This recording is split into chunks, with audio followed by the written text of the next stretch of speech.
दोस्तों, आज का हमारा टॉपिक है जो आप स्क्रीन पे देख रहे हैं। आज का टॉपिक है श्रिंक टू फिट और रैप टेक्स्ट। ये दोनों हमारा टॉपिक है जो आज हम लोग डिस्कस करने वाले हैं। तो सर, चलिए शुरू करते हैं। आप देख रहे हैं कि यहाँ पे कुछ टेक्स्ट लिखा हुआ है। नंबर ऑफ रोज लिखा हुआ है, नंबर ऑफ कॉलम लिखा हुआ है, क्यूएटी लिखा हुआ है, ये सारा कुछ लिखा हुआ है।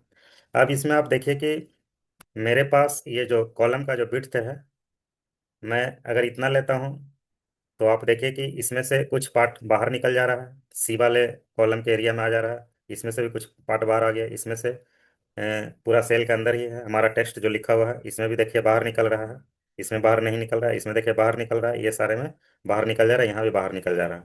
तो इसका एक तरीका ये है कि मैं इसका कॉलम का विड्थ को मैं बढ़ा दूँ। चलिए इतना कर दिया। इतना कर दिया तो देखिए कि इसमें भी बाहर निकल जा रहा है, और इसमें भी दो सेल हमारा ऐसा है जिसमें कि टेक्स्ट बाहर आ जा रहा है। तो मैं क्या करूंगा कि चलिए इसको और विड्थ को बढ़ा दिया। तो अब क्या हुआ कि सारा सेल के तो अंदर आ गया, लेकिन एक ये सेल है जिसमें टेक्स्ट बाहर जा रहा है। अब मैं क्या करूं कि इसको और इंक्रीज कर दूं। एक तो ये तरीका है, बट ये तरीका सही नहीं है, ये तरीका गलत है। इसका सोल्यूशन क्या है? दूसरा सोल्यूशन भी है कि मैं ये एरिया को पूरे को सिलेक्ट कर लेता हूँ।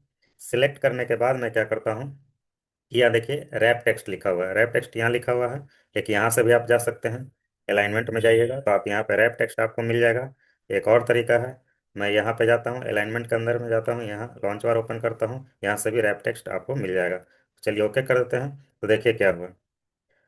अभी तो आपको कुछ डिफरेंस नहीं दिख रहा होगा, लेकिन जब मैं कॉलम का विड्थ को कम करता हूँ तो आप देखिए कि इसका कुछ पार्ट जो इधर था, इधर अंदर हाइड हो गया। हाइड हो गया तो क्या करेंगे, इस पर डबल क्लिक करेंगे तो आप देखिए ये दो लाइन में आ गया, दोनों लाइन दिख रहा है।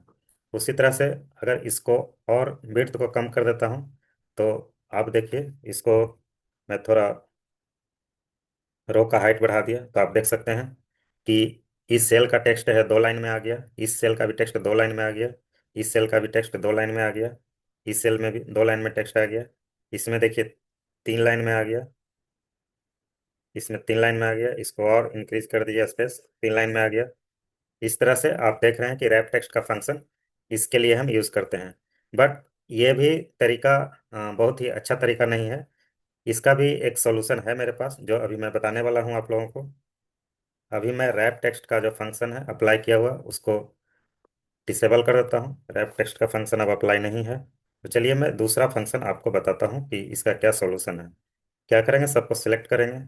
सबको सिलेक्ट करने के बाद फिर से हम जाएंगे यहाँ पे अलाइनमेंट वाले एरिया में जाएंगे, सेक्शन में जाएंगे, लॉन्च बार ओपन करेंगे। लॉन्च बार जैसे ओपन करते हैं तो आप यहाँ देख सकते हैं श्रिंक टू फिट लिखा हुआ है।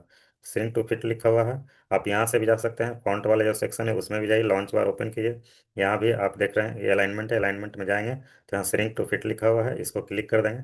अब देखिए क्या हुआ, रैप टेक्स्ट का भी फंक्शन यूज़ नहीं करना पड़ा, और न ही कॉलम के विड्थ को इंक्रीज और डिक्रीज करना पड़ा। ये अपने आप सारा फिट आ गया जिस सेल में जितना रिक्वायरमेंट था। देखिए ये फॉन्ट बहुत ही स्मॉल हो गया है, छोटा हो गया है, लेकिन इस सेल के अंदर फिट हो गया है। इसका थोड़ा सा बड़ा फॉन्ट है, ये भी इसके अंदर फिट हो गया है।